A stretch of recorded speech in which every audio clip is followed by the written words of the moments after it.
and whatever I see is smiling at me. Love is who I am.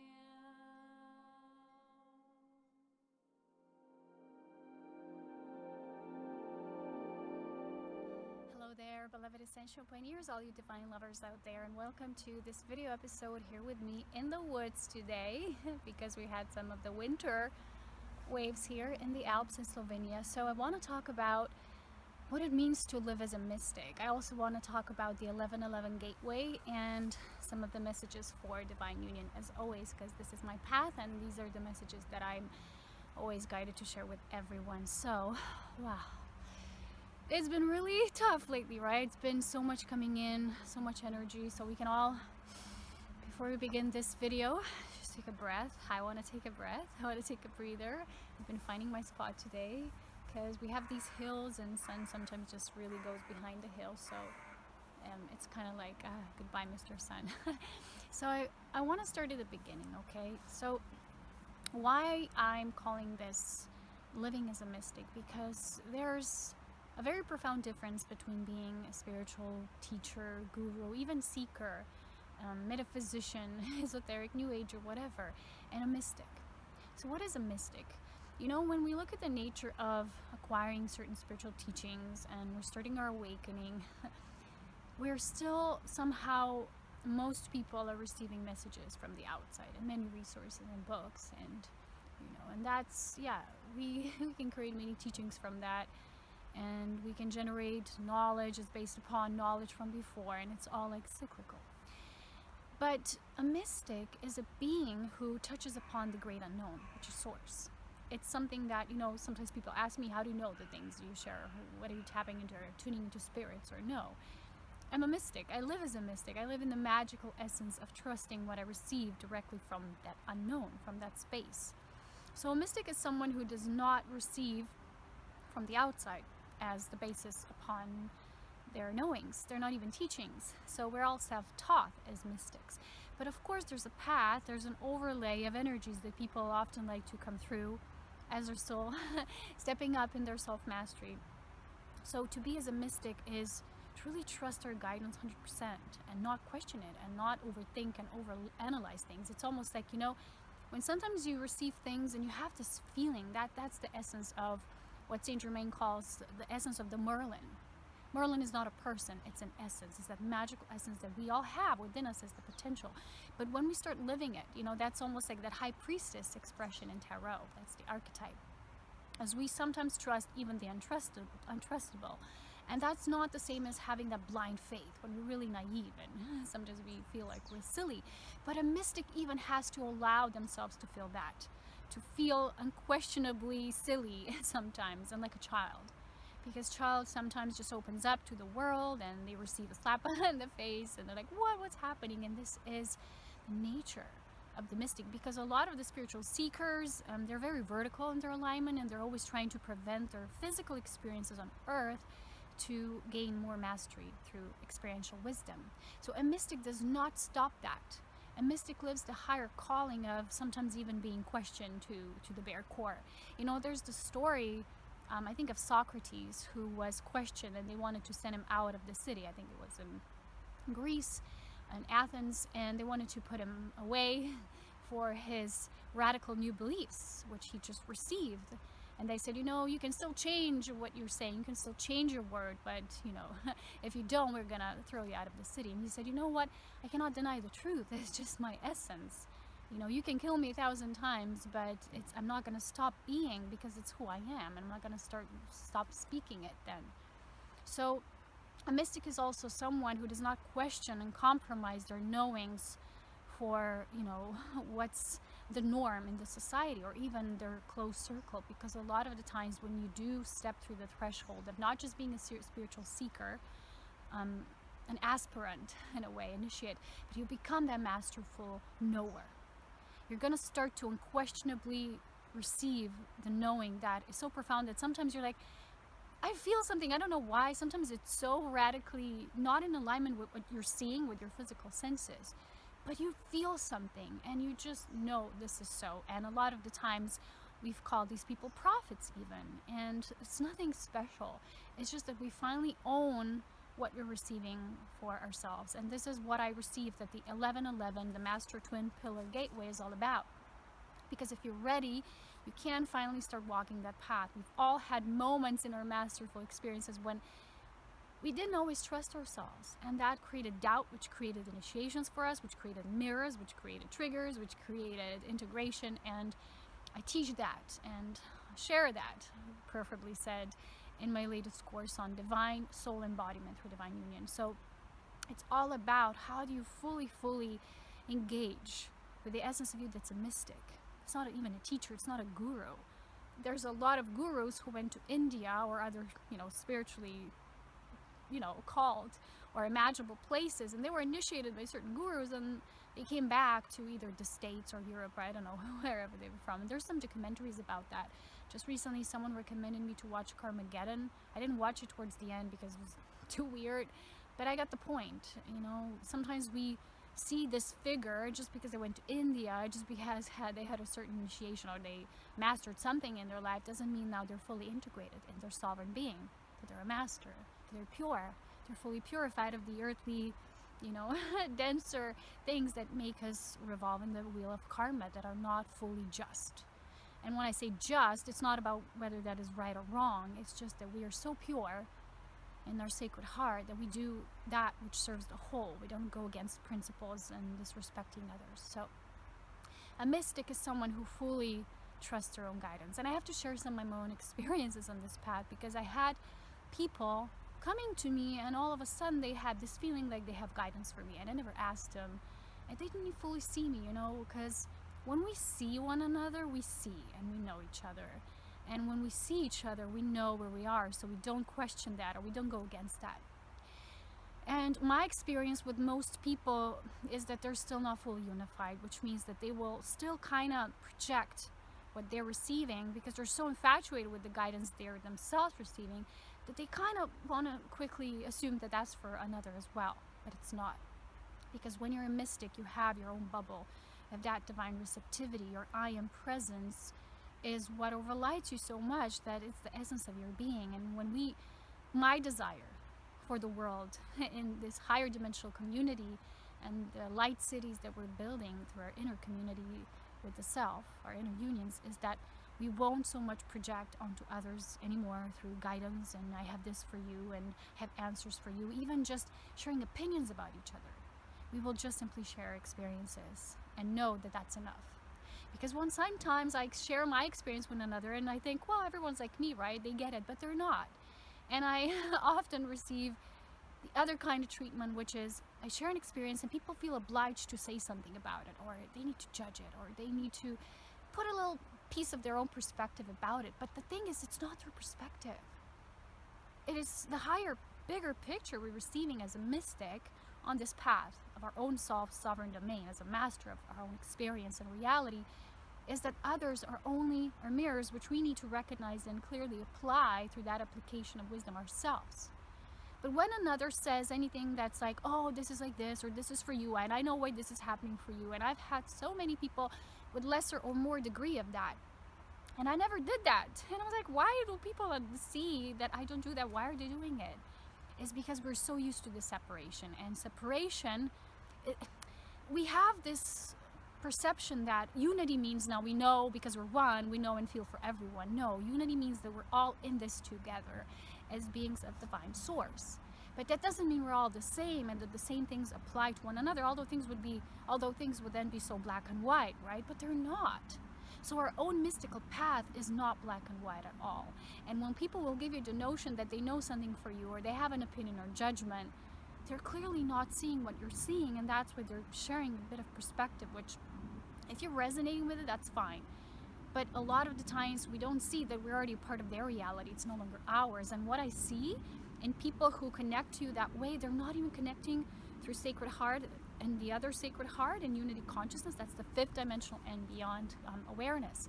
What they're doing is they have a vision of you, which is their own vision in creation, and through that holographic imprint, They're actually having a communication or experience through that holograph, which they created for you and about you.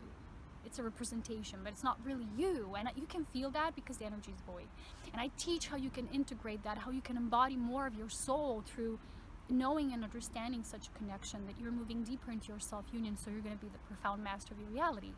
And this is all in my soul embodiment through divine union course, which you can find. The link is down below. And this is my latest course, which is a synthesis of all together, which is basically how to really become the profound masters, sages, and mystics of the new. Because a lot of times when I share something from my experience and then someone will tell me, well, I've read this, isn't it like this because it says so in this book? Like, what? You know, that person's clearly not tapping into their own master. They're just mentally acquiring a lot of spiritual esoteric information. And it's like, okay, recently someone said to me, well, would you be willing to make a different video, like a documentary about spirituality in general? I'm like, well, what is spirituality in general? Having something so general never gets you to the mystical path of that magical component, which is always between you and your source. And whenever someone tries to come between you and your source, it's separation. And I know that a lot of people from the New Age communities think that it's unity consciousness when they're sharing bits and pieces of this information. And someone recently said to me, we all have wisdom to share. And I full-heartedly agree. Yes, we do. That general wisdom, and whoever finds their own resonance with it, that's beautiful, because that's true unity. So let me give you an example. Recently I had this person in my life who always thought that they know more for me than I do. So if you're just walking, or you know, I'm sharing something, they're like, oh, this is what I'm receiving for you, or this is for you, or like, I never even asked, you see. So when we do that, we're actually not in unity. We're going against the other, and we're kind of clearly putting ourselves in a separate position, because we're not seeing the sovereign domain, we're not seeing their mastery. And we all need to learn, as within mystical consciousness, see the master in another, because that's how we're actually helping each other to hold the space to have that value for each other in our mastery, instead of thinking, oh, I'm going to give you this guidance, I'm going to give you this piece of advice or this piece of information. And this was old consciousness, and it's not really applicant anymore in the new reality for those of us who are clearly masters of our own domain. And when you sometimes stand up for yourself in such a way, people will not like it, because they've been used to thinking that, but I'm doing this as a good, right? I'm just trying to help you, or things like that. So they feel not validated by you when you're kind of like withdrawing from that. And the thing is, we need to do that. We need to dissolve the cords that are based on these projections, because that's not a path of the mystic. The mystic is someone who is so profound in the trust of themselves that they will never go against the self through maybe something another shared. They might see it, they might say, okay, thank you for reflecting, but if it's not for you, you go like like this, because you're transparent, you're so pure, you don't let things glue onto you. Because a lot of the times people are not yet so empowered, and they're kind of projecting their own desires, living them through another. And I see that a lot, and people are just so used to this old template. It's almost like it's so glued in that it's hard for them to root it out. But we need to do that. We need to pluck out those roots, because they're getting rotten.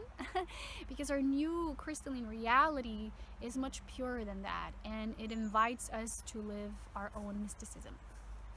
So to live as mystics, I think Osho also spoke about that a lot, and I really advise all of you to read his books about men and about women. These are 2 books. Some great wisdom shared there. You know, most of it, I know it's written for people who are just still awakening. For a lot of you, more advanced souls and volunteer soul star-seeded ones, it's still kind of, you feel like you go beyond it, you kind of surpass that as well. But it's a good start for many of the things and our relationships, because it does focus on love and relationships with one another. Oh, I'm gonna give you one experience. You know, when you are a mystic, sometimes you feel isolated in that, but you're not, because you rise above your consciousness in a way that you would never degrade yourself by wanting to connect with another over your connection with the self. That means that you would so desperately need to belong to others or be in communities, even if that community or that relationship or that person or the way that relationship is structured goes against you. Okay, that's one example, okay? And when you live that magical essence, you will just, magic will flow through you at all times, and it's beyond just guidance that's mental thinking or, you know, certain pieces of advice. It goes beyond that. It sees things multi-layerly, multidimensionally, because we are these multidimensional beings, and each situation that through your mystic self that you're having, kind of having to look at, will be seen from many angles, not just one. And what most people do with sharing this advice or whatever, they're just seeing one angle. I also saw many times how people don't listen. They're not willing to ask. We need to start asking, what did you mean by that? Or, you know, go deeper. Can you explain more about this? We make assumptions so fast. Like, I had this recent example. I said to someone, it's nothing major, it's just like tiny things, right? I said to someone, well, I have a backache, and it wasn't really back pain. It was like energetic, kind of like sometimes these surges of energy that come through my body. And I know this myself because I always get insights what's happening with me, where it's like these acute things that are going through the body as the energy changes, and these sometimes contractions that happen as a result of body shifting. And sometimes it's not easy for the body to shift and so on. And I said to someone, well, I have a backache. And they immediately assumed that it was my lower back. You know, tiny things. It's like, it's not even my lower back. So we need to start as a mystic, leaving the space open, and for that which is to come forth. Because the moment we say, oh, I know what it is, you know, I know what it is. It's like, maybe you know one piece, but it's not the whole. So that's what a mystic truly is. You're willing to take a look at every situation from many angles. I'm going to give you one other example. So I had recently an experience that was not easy, right? And when people come and they kind of chit chat with you or whatever, you just share some of the bits and pieces of that. And in my own integration, I went through many layers of that experience, and I saw how masterful it was. And sometimes people say, oh, I'm so sorry this happened to you. And I'm like, that didn't happen to me. It was orchestrated through me, through my higher self. Although I quickly see how people are still, you know, we're all talking about the divine plan. And it's in the new age, just popular. And I even talk about the divine plan of perfection. But it's so easy to be in alignment with that plan once you think things are positive and good and it's all in alignment. But then something feels to you as, that's off. And you stop trusting that's no longer a part of the divine plan. It can be because it's negative. But, you know, we have challenging and harmonious experiences because they both integrate the self. And I teach that in my Cosmic Beloved course. If you don't accept the two, you don't accept the basic nature of creation and this dynamic tension through which we all exist. It's the basics of divine feminine and masculine principles of the shadow and the light. That's how we become the mystic, by embracing all polarity as one. And so when you share these things, right, people will quickly say things like, oh, and you share about someone, but I shared it in a neutral way, and they say, wow, this person did that to you, or that happened, well, that must be terrible, or they're like this, or they're like that. And so quickly we jump to these conclusions. But that's such a tiny fraction, and people don't even see that they weren't there, right? So even if you share something that for you it was a hard experience, I know people want to help, and they want to offer their condolences, and they want to say, wow, you know, they weren't, but that's not compassion. Compassion is being neutral, where you're just embracing someone with your love, and it's enough. So I feel that as a humanity, we sometimes have this obliged sense that we need to always say something and speak something and offer pieces of wisdom or advice. We actually just need to be present with each other. And I've shared this so many times, we need to just learn to be present. And we're not always. That's why we do these scattered communications and, you know, so forth. So I've shared some of these things, and people give you these different responses. So my initiation was to trust what I know. Because even though the experience was not easy from that perspective, the deeper I went into my own integration, I saw it in a most beautiful sense. I saw it from all angles. It wasn't just that, you know, ignorance, like, oh no, it's all perfect, it's all love, light, blah, blah. No, it was embracing all aspects. I embraced the shadow. I also saw the light and how much I learned from it in a way that it expanded my soul and the physical even more. And I only felt gratitude, and I saw the things that were beyond what the surface of, let's say, of the other would represent in a moment. And because people don't know, they quickly judge. But we weren't there. For example, if someone shares something with you, as you're offering as a master self, just be with them. Just say, wow, thank you for sharing.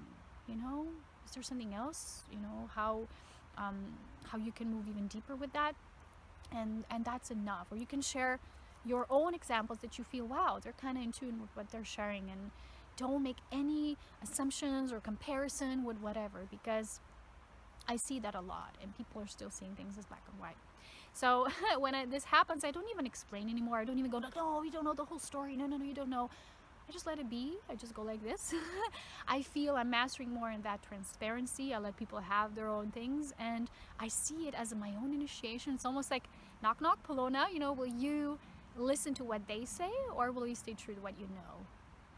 And seeing it from all angles and multidimensionally and with all perspectives. So that's a master. It's not always easy. You will have to really train yourself to not jump to the first conclusion. Let's say you had a bad treatment from someone or something happened that wasn't with the plan, but go beneath it, feel the feeling. Let's say a person gives you an irrational response in the moment and you go like, what? Oh, they're so like this and this and this, and people go like this. But when you tune into their soul, you will actually feel what their soul needs. And that's true unconditional love, is when you know through yourself, because you have full self-love and acceptance, you will see what another needs. You will kind of so deeply feel them. That's enough. You won't have to go against or tell them off or what they did to you or whatever. That's not even the point here. It's for you to gain a deeper mystical understanding and to rise up in your level of mysticism into seeing things wholeheartedly, multidimensionally, from all angles and all perspectives. Okay, so we are mastering, this is the 1111 gateway, we're mastering that now, seeing things wholeheartedly and multidimensionally, and being as that pillar of light, source self. For those of you who are ready, you can now leave the past behind in such a way. You no longer have to relate that way, because my desire is for people to really relate to one another through unity. But you can't do that before you step into your own union. So if you feel that this is your path right now, not just the distant future, take the course Soul Embodiment through Divine Union, because it's so profound. It's over 2 hours long. It has lots of wisdom shared there. It helps you to see how you integrate. You don't push away, especially for those of you who are in divine unions or through relationships, or people call this twin flame path, whatever. I don't mind. I just put that out as an invitation. So that's one thing. The other is, what else did I want to say? There's so much I always have in my mind for the videos that then when the time comes, I'm like, wow, so much coming through, multidimensionally, of course. I also want to say that we're really mastering how it is to just be enough, to just be enough. So when we're enough, the other things just fall away. We no longer even have the need to explain to others in such a way, like I explained before through those situations. We're simply being in our vortex space, and we're honoring ourselves and the other, and that's enough. So this is how we grow now in the new level.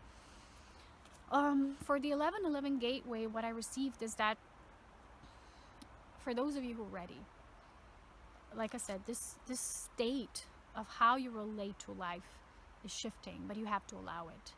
And when you think things are happening to you, they're not really happening to you. Once you get that, you have more opportunity to step through the threshold. It's there, it's open, it's activated, but you need to step through.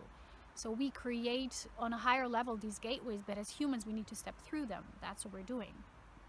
And if you still feel somehow as passive or in a way non-responsive to life, and you think things will just fall out of the sky, then you're not engaging with your life force. So I teach that as well in the Soul Embodiment course, because more soul you embody, the more creative you are, because the soul is creative life force. And then you can create more, you will be passionate more, you will be invigorated, you will be uplifted. Even at the times when you feel, wow, these are tougher times, you will still see the perfection in it. Because what I saw now and the times of the US election, I wasn't even tuning into that, because I trust the higher forces that everything is perfect. And what I saw that day, that night I came home, I just opened my Facebook, which I rarely do, but these comments were just popping up, and people discussing and debating and complaining. And these people are light workers, these people are in the New Age community. And I thought, you know what, you don't mind about the people who don't know about these things, but then you look at these people who have awareness, who have apparently, as they say, awakened, and they still don't trust. They still don't trust the divine plan. They still think that things are wrong, and they're judging and debating. It's like, see, that's what I'm talking about. That's not unity consciousness. We think it is because we're so opinionated, and we're so needing to share our opinion. That's one level, right? We're finally starting to speak up. Many things, but a lot of them are egoic. That's the first step. But then we need to learn to shift that communication from that egoic blah, blah, blah, blah, blah, and the bantering. And it's basically just blurting out opinions. It's not creating. It's not really creative. Because it's just giving an opinion of something that won't change just because your opinion's there. It is what it is. And that's so much entropy created through that we as beings of the higher awareness, we're not supposed to spend all our days just behind Facebook debating. And we're becoming like those people who are doing those things that are still unconscious. Let them do their thing. Trust the higher plan, but you tune into a higher reality that you're creating here. Some people really need to see that enough is enough. And when they will leave this disappointment that they call behind, they will be able to step into a more magical, mystical reality. And it's not escapism. It's not the same as you thinking, oh, I'm ignorant, nothing happens in the world. You accept what's happening in the world, but you love it so much, regardless of how it looks on the surface.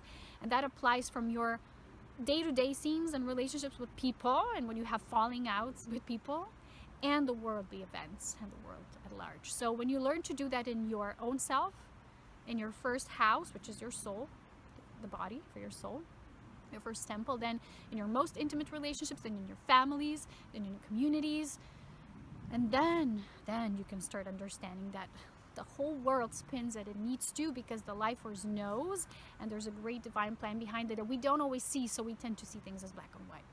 Just because we have an understanding just from this dimensional awareness or this perception. But you are multidimensional, so you can tune into anything at any time and see that although your human self does not like certain things and aspects, there's a reason why they are the way they are, and then you're living your mystic. So that's what I wanted to share. That's what Spirit really kind of knocked me over the head about. A lot of times when these gateways happen, people expect messages like, oh, it's all good, love, light, all unity. But this is unity. This is the path towards unity. It's getting off the BS train. And there's a beautiful spirit messenger bird flying there, my buzzard bird. And starting to live that in a practical, grounded, earthly way, because so much projection creates so much entropy, and again, it's just like pushing things up and down. One more thing I want to talk about here is the true union, right? Because I always talk about divine union, and 1111 is also about divine union in its profound sense, the twin soul mastery within. What I want to share is that when you're relating to someone, whatever it is, and a lot of times we don't wish to see or we don't treat another person as we would treat ourselves.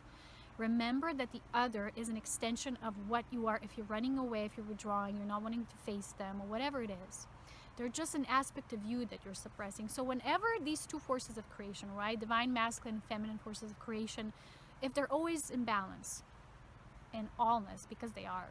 So if that needs to even out, the kind of compensating, the law of compensation means that if one force goes too much into the stepping above it, we like, I'm above you. So like it happened with the patriarchy, and then the moment that happens with one force, the other one gets suppressed until they even out. See, it has to be like this. So the overriding of one thing leads to the suppression of the other, and we need to see that whenever we're trying to suppress or run away from something or hide it from our awareness, and ask ourselves, we're going to also suppress something else from it, because we're trying to step onto something and then another part gets pressed. These things can be very subtle at times. We need to notice them in every action, every word, every thought. That's when we're really aware. That's when we're really living as a mystic. So that's one last message. I hope you will have a beautiful 1111 gateway.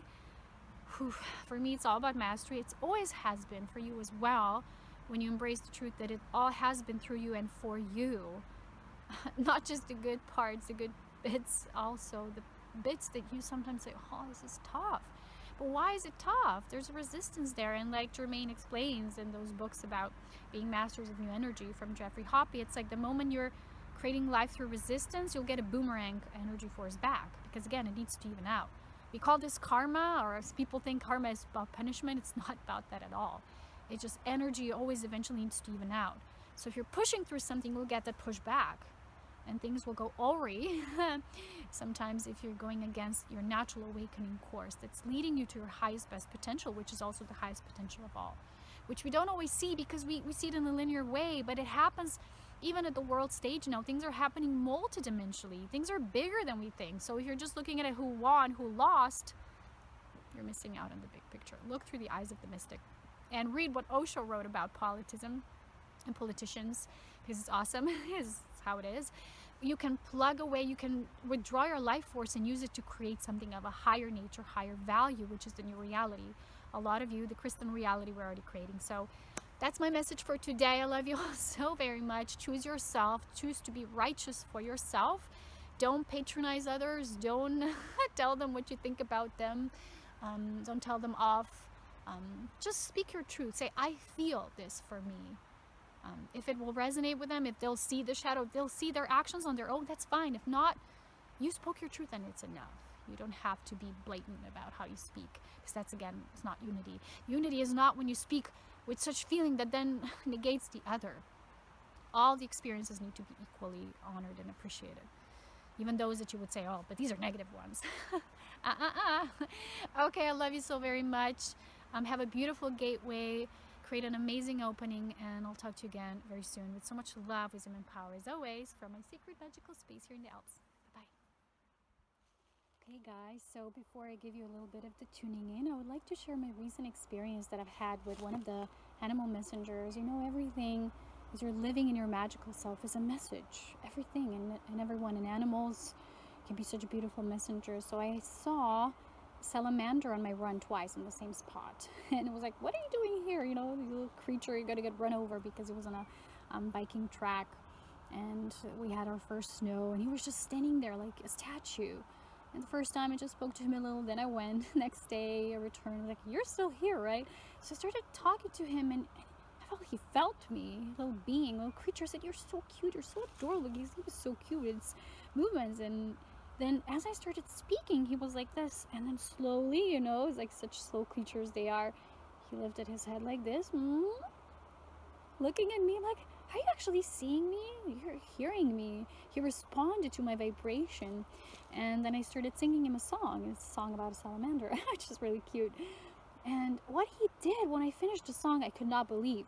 But he started walking, because I sang to him that he needs to move, right? So he needs to be safe and those things. And then he walked and he made a circle. I'm like, what are you doing? Why are you going back? And then I saw that he actually went like this. He made a spiral. And I was actually so excited to see that, because it was beautiful. So he gave me a simple message that everything in life happens in spiraling movements. So it's not black and white, it's cyclical. And you see, it's just a source working, life force working through that messenger at that time. So it is so simple.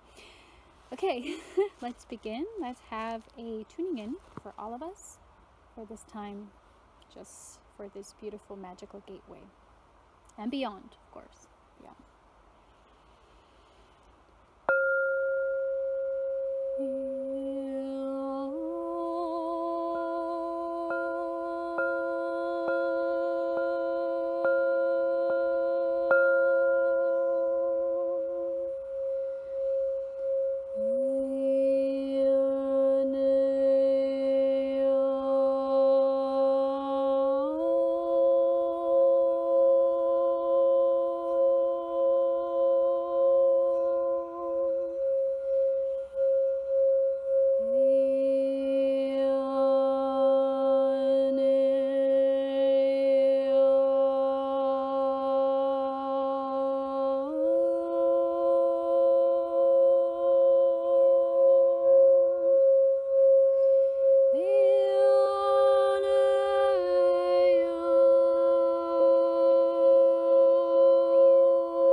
So 1111 is a magical gateway of unity and our community for you, for me, for all.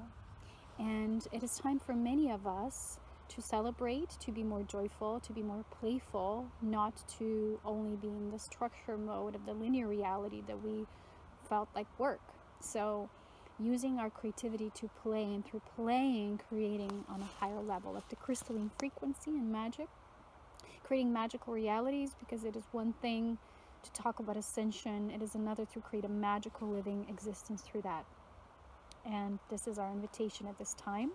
So if you have an opportunity, dance, play, laugh, gather together, gather around, create sacred circles of light, and just feel how far you've already come. Don't make it all about needing to move always to something new in the physical sense, but create an opening, create a mystical sacred essence, that space that will invite things through your sacred life force in its own, in its natural occurrence, so that then in the end the physical reality will just flow. It will just come as a consequence of you creating on a higher level of the crystalline frequency first.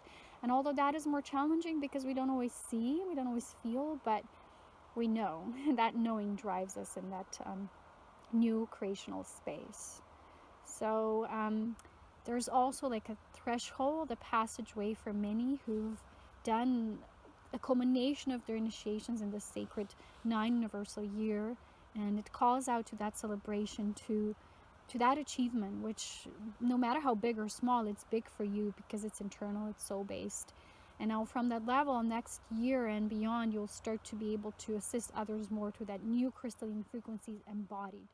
So that's it. Trust that in every moment and every step of your way, you're exactly where you need to be. Where else would you be but here? The 5th dimensional awareness is continuous now moment. And if we're too much scattered everywhere but there, where it's the only place where we need to be, we continuously forget about who we are. But the good thing about our self-mastery is that we can always remember and return in an instant. Oh yeah. And so we do. So it is. Happy gateway. Spread the love. Be the love. Be the magic. Welcome into